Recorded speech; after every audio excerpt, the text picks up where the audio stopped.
All right, we have breaking news from the nation's capital. South Korea expected to make a major announcement regarding North Korea. Let's go live to the White House. And his wonderful national security team, including my close friend, General McMaster. I explained to President Trump that his leadership and his maximum pressure policy, together with international solidarity, brought us to this juncture. I expressed President Moon Jae-in's personal gratitude for President Trump's leadership. I told President Trump that in our meeting, North Korean leader Kim Jong-un said he is committed to denuclearization. Kim pledged that North Korea will refrain from any further nuclear or missile tests. He understands that the routine joint military exercises between the Republic of Korea and the United States must continue. And he expressed his eagerness to meet President Trump as soon as possible. President Trump appreciated the briefing and said he would meet Kim Jong-un by May to achieve permanent denuclearization. The Republic of Korea, along with the United States, Japan, and our many partners around the world, remain fully and resolutely committed to the complete denuclearization of the Korean Peninsula. Along with President Trump, we are optimistic about continuing a diplomatic process to test the possibility of a peaceful resolution. The Republic of Korea, the United States, and our partners stand together in insisting that we not repeat the mistakes of the past, and that the pressure will continue until North Korea matches its words with concrete actions. Thank you. Well, absolutely an extraordinary development. That was a delegation from South Korea that met with President Trump today at the White House, delivering a letter from the leader of North Korea, Kim Jong-un, basically stating that he was offering to suspend his testing of nuclear weapons, and that he wants to meet with President Trump. President Trump saying he will meet with him possibly by the month of May. Yeah, pretty extraordinary. Pretty extraordinary indeed. All right. All right. We back. See, a lot of times you have to understand that many times you put out things, it don't matter what you put out verbally to people. There's gonna always be a time where people don't believe that fat meat is greasy, because people need facts. People don't really care about opinions. I mean, they listen to the opinions and everything, and they might even be helped by them, but there's nothing like facts. And that's what this picture right here is for.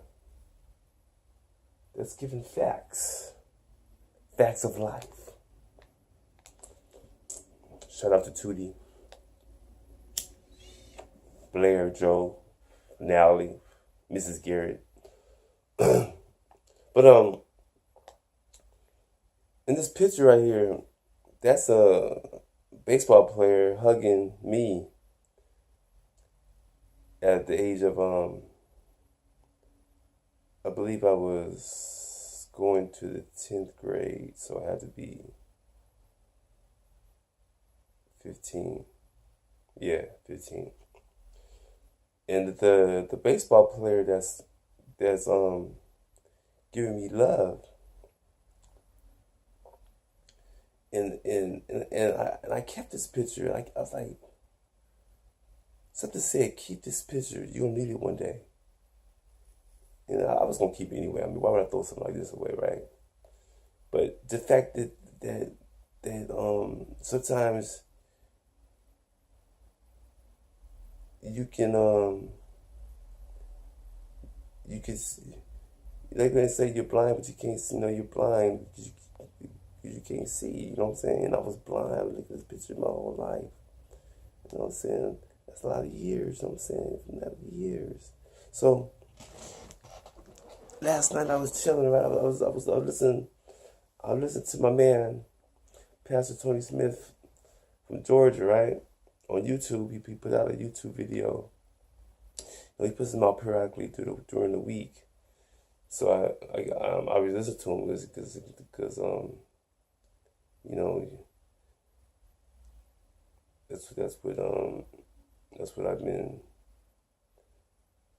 obligated to do, you know, at this point in my life. So I'm actually wasn't even looking at the picture. I thought about it because it sits right there in my windowsill. And I was like, wait a minute, let me think about this. Because there's one name that came to my mind,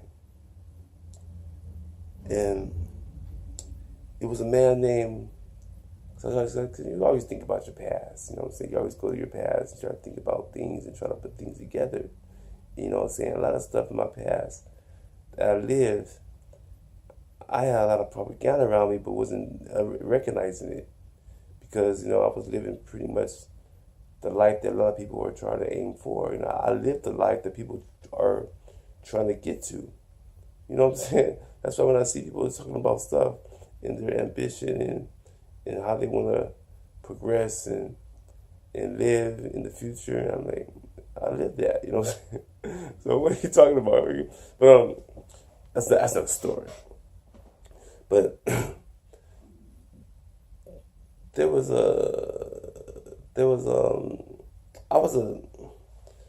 like I said, I grew up in Santa Ana. I was made in Compton. Mom went out to Santa Ana, raised me in Santa Ana. And I think I hit about 9 or 10. And that's when I started playing sports. You know, for my first sport I played. The very first sport I played was I believe it was baseball. No, basketball. Basketball was the first sport. Basketball, then baseball. Because baseball comes after basketball. Then football. Okay, so basketball for Salvation Army, I played. I think the team was the Rockets. You know, my first game I was playing against, shout out to my man,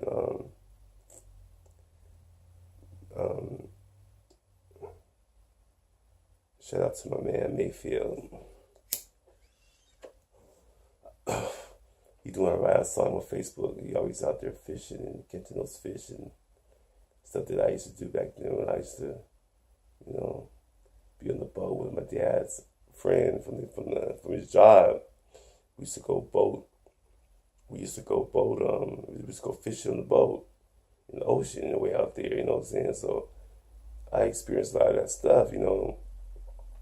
So I started reminiscing. You know, and I go, wow.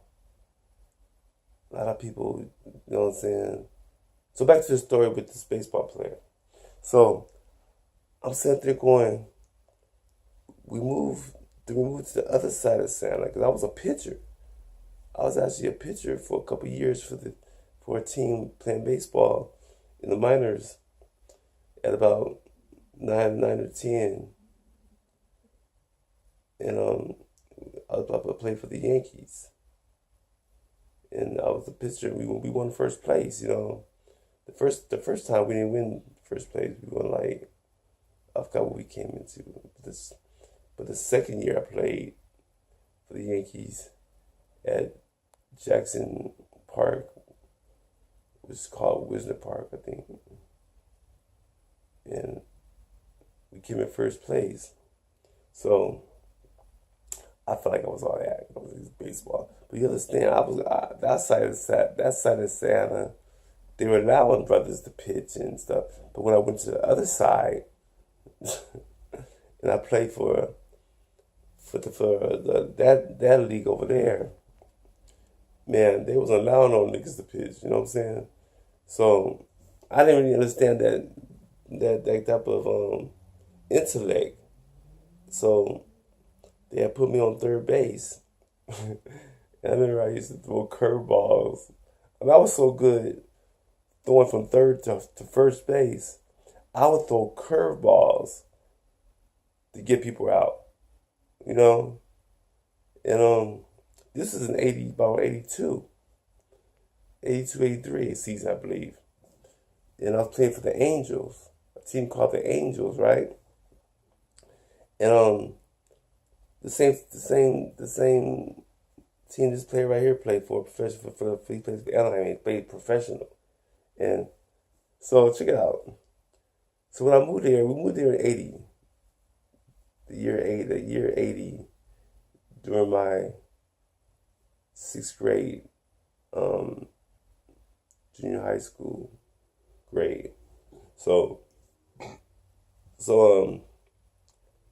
I started playing baseball and for a team called the Angels, which the Angels that year, 82, 83, did real well. They had made it all the way to the championship, not to the World Series, but to the series before the World Series. And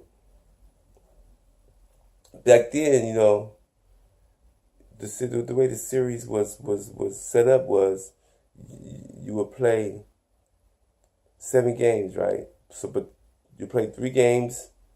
You play with 3 games, then you play 4 games. There was no going back and forth from all the way, because you play 3 games at home, then you go the other team and play 4 games in their stadium. And the Angels was playing, I believe it was the Milwaukee Brewers, I believe that year. All they had to do was win 1 game. They had to win 1 game. Because they won 3, right? And so we just knew they was going to win 1. They went over there and lost 4 straight. 4 straight. We was hurt. I was hurt. But the thing about it is I was hurt, but I was feeling kind of uneasy, but I didn't see it. I felt the hurt, but I also felt some BS at the same time that was coming to me. But I didn't understand where it really was because, like I said, I was ignoring stuff. Because sometimes when people living good and they really don't know how good they're living because, you know, you might be a kid. You don't know how bad you're living when you're a kid.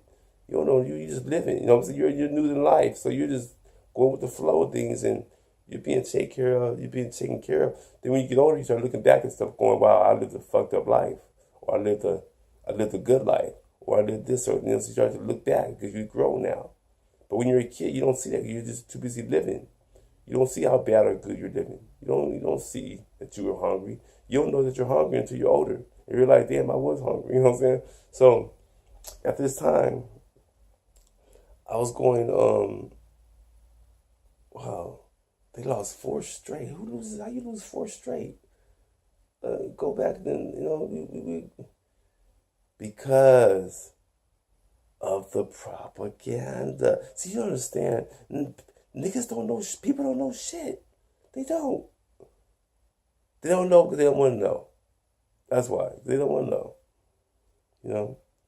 But the thing about it is, it dawned on me last night. You know what I'm saying? It just dawned on me. That's why I put this picture right here. To show you, to solidify everything that's really about me. You know? And I'm going to share it with you right now. Check it out.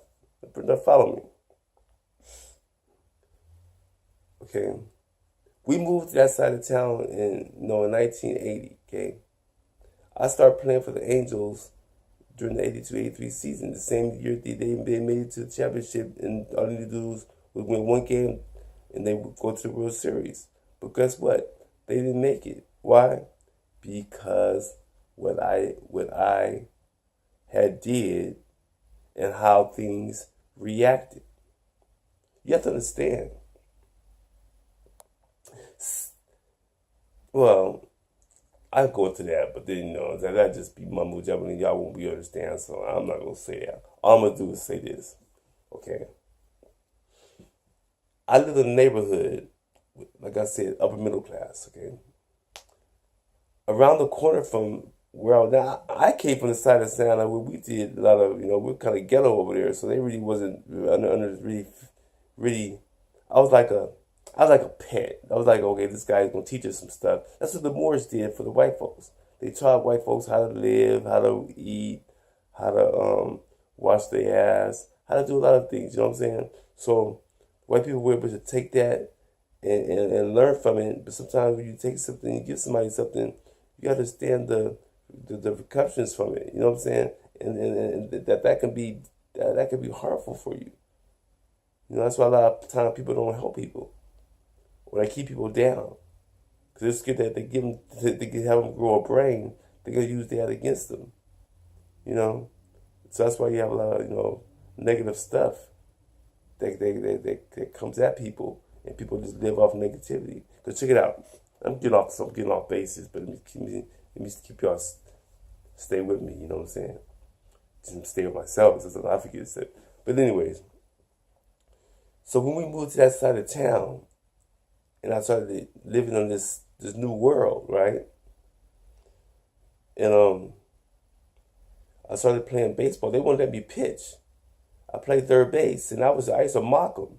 Like I said, I used to throw curveballs to third base, and they said, "Stop throwing curveballs." But I used to get them out. I would get them out from third base, throwing curveballs and sliders and knuckleball. I would throw all kind of, just to show these fools I could pitch. Because y'all, you're letting this dude pitch. That dude came and pitched. But he used to get people out, though. His style was so whack. I mean, this guy, but he used to get people out. Why? Because they told him to get them out. It's all propaganda. Anyway, that's not the story. But so I was like, man, they would not let me try to pitch. They wouldn't let me pitch in practice. So, like I said, I'm just going through life, and a person moved to our around the corner from our house. A baseball player, a professional baseball player, moved around the corner from our house, and my 2 or 3 friends I had on the block that represent the block, we were all the same age, same grade, and so we all knew this, but we weren't. I'm the one who pretty much got them got us to do it, because I had more street than these dudes did. These guys had. They had no street, They had no hustle. So I remember when we went to, I think this happened before this incident happened. We went to Chuck E. Cheese. I think this actually before Chuck E. Cheese came out. It was called something else. I forgot what it was called, but the mother of one of my friends, her mother was from L.A., from Hollywood actually. And my mother's from L.A. His mother was from Hollywood, which is L.A., same thing, might be a little different, but same game, different name. So they knew what they were doing with us. My mom looked white. My mom Creole. She could pass for white or Mexican any the other week. Even now, until she opened her mouth and started talking. Creole, Black Creole, French Creole, and so they got together and tried to teach me, I guess. This racism that I was getting was teaching me a lesson. Almost like, you didn't know that you black, and that these white folks will do this to you and, do this race. So what it was, we went to this particular place, and the kids started making jokes about black people, saying, what are you call a black person, doing this and doing that. And I forgot what the joke was. I can't really think about it now. But one of those simple jokes that people used back then in the 70s and 80s. And so I really wasn't concerned about the white people teasing me because I used to beat up white people all the time.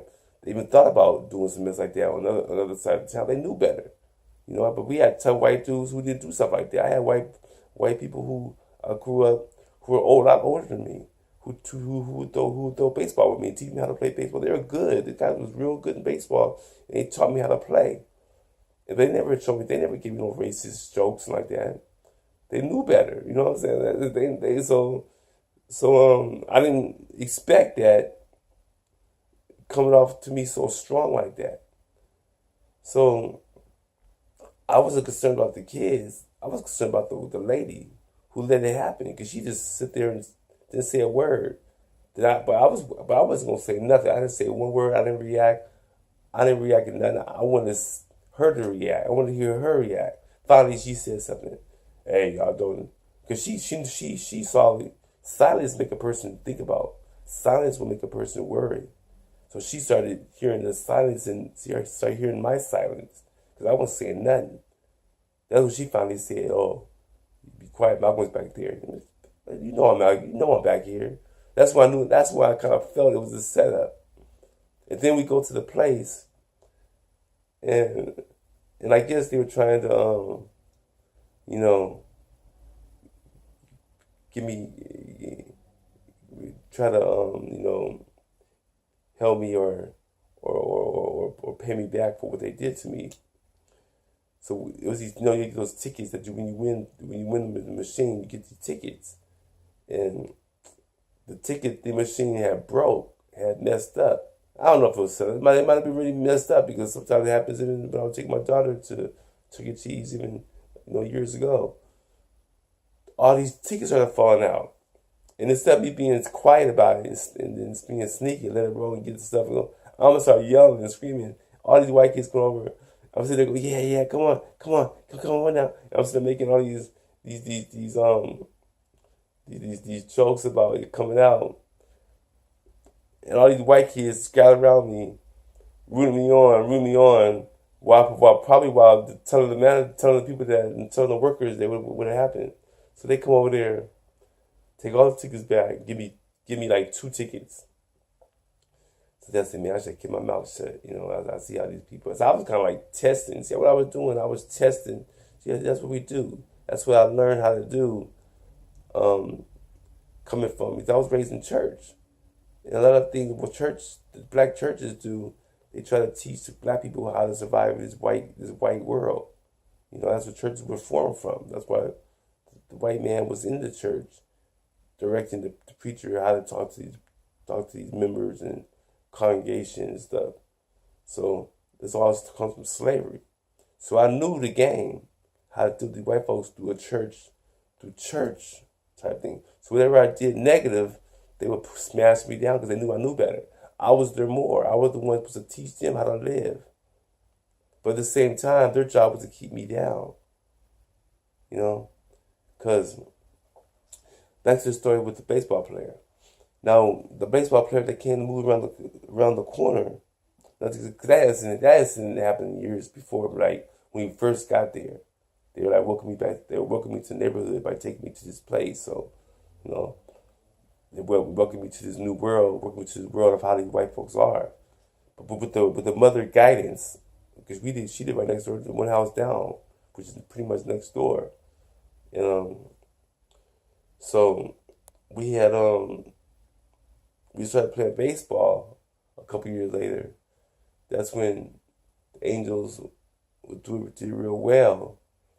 And I used to go to Angel games because one of the church members worked there for many years, and she used to give us free tickets. So I would see these so the shortstop, I believe the name was Tim Foley. He comes and moves around the corner from our house, right around the corner, moves in one of those houses. So when he won, the last game before going off to Milwaukee to go fight to go play those 4 games, where all they had to do was win one. They would have made the World Series. We went over there to congratulate, waiting for him to give him home. We had it because one of our neighbors lived on a street where he could probably see the car coming because he lived on a side street, like, and we lived in a cul-de-sac, so we couldn't see him coming home. But so then we had a little, we were like, because we were raised around Marines, so we knew how to live, on that aspect of. But I was trying to solidify what they learned and knew, but putting work in. So I said, hey man, let's go wait for you to get home, wait for him to come home, because he had won. We saw it on TV, So when we saw it on TV, then when the third game, we knew we got to. So he came home. We were celebrating, I was playing for the Angels too. So I thought I was special, you know what I'm saying? So I felt that glow, So we was across the street, because we wasn't really at his house. We were just across the street, because he had just pulled up. When we got there, we saw him come out the car. That's when we started saying, hey, Tim Foley, whatever we said. I forgot what we said, but we said, congratulations or whatever, good job. So I'm right there in the front, like the leader of the pack, right? You know what I'm saying? Because I played for the Angels. My friends, they played for the Dodgers. And so I felt like I was, and everyone was kind of like, you could tell people were like gathered around me like I was their leader, you know what I'm saying? Man, Tim Foley got out of the car, looked over, smiled, waved his arm like this, and walked in the house. I was like, what the hell? If you had to go to the bathroom or something, you could just say, wait here, wait here, we'll be right back. Y'all just wait here, or come on inside. We're neighbors. But he didn't know that. All he sees is a nigga. And back then I was real dark. So I'm not on the light and everything, but I was real dark because I stayed outside all day. I was always outside. So the sun was hitting me in my skin. I get dark as I get black. I get black, man. So, but I didn't know this growing up. I didn't know how light can get. I didn't start getting light. I didn't start getting light like this until I went to Germany. I started knocking niggas out. That turned people on. Like, wow, this guy is so light and knocking niggas out like that. Cause I was a nigga, you know what I'm saying? They didn't know that, you know what I'm saying? So, anyways, so then I was like, he's walked down, and so we left, and I didn't think nothing of it. I figured, he neighbor, maybe he'll, I didn't understand that was you a nigga. That's why. So ever since then, people just kept me at a distance. I felt that distance. So, but see, I wasn't really worried about that because I had a lot of responsibility taking care. And so my mom was, real hard on me on this is right when we first moved, the first couple of years moving to the neighborhood. And I'm thinking about listen, I ain't even thinking about this. I started thinking about this recently last night before I fell asleep. I started thinking about it because I looked up Tim Foley's information on, and I found out that he's born December 8th, but he's a Sagittarius. But to me, that was Sagittarius. I understand that they have a carefree spirit. You know what I'm saying? So I understand that. But that's not my only concern. The concern was where he was from. He was from Culver City. Culver City. He did not come out there, moving that neighborhood, spend all that money on their houses. Cause he wasn't gonna be there long. Well, I don't know if he was thinking. I'm pretty sure he was renting the house. I'm pretty sure he wasn't expecting no niggas, cause I know there's no black folks on this block, and that's right around the corner. Okay, so when he saw me, he probably didn't think I lived there. He probably thought this was somebody, one of his friends. I don't want them, because he probably would have brought those kids in the house. He probably brought them in the house later, but he wasn't bringing those kids in the house then. You know what I'm saying? Because he don't know me. He just see me a nigga in his neighborhood. Why are you even here? So, I wasn't thinking like that. You know, I was just a kid, you know. So that's where this pictures comes at. This is a makeup. I realized this is that baseball thing was in 7th, 6th grade. This is when I was in 10th grade. So when I came in there, that's why he had his arm around. That's why he had his arm around and this is Don Sutton, the pitcher. Okay, Hall of Famer pitcher. You know what I'm saying? This was a makeup. I didn't realize it. That's why when I got to there, I was working for the summer youth program that one of my church members, Sister Robertson, she got me a job, my first job, working at these parks, you know, for the city, and so they needed it was a summer youth program, just kids working for the summer. So inner cities kids, mostly inner city kids, you know, and the kids from the hood and the kids from it could be any kid, but I was working with a lot of kids who from the hood, you know, from the side where I came from. So when they needed somebody, you know, they needed a token. They needed black, white, Asian. So I was one to represent the black kids. So but when I got there to the stadium, because we was going to meet the baseball player, and stuff. And that's what I guess that was makeup. But when I got there, I didn't want to be there, because what happened with Tim Foley back when I was in 6th grade. So that's what I felt. I wasn't thinking like that. I was just feeling that. I was just feeling I started to understand the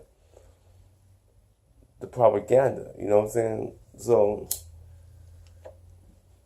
I walked up there with no excitement. You know what I'm saying? You know, it's kind of probably why I am the way I am now. Now that I'm thinking about it, because when I get up there to see him, I wasn't acting like I was all happy to be there.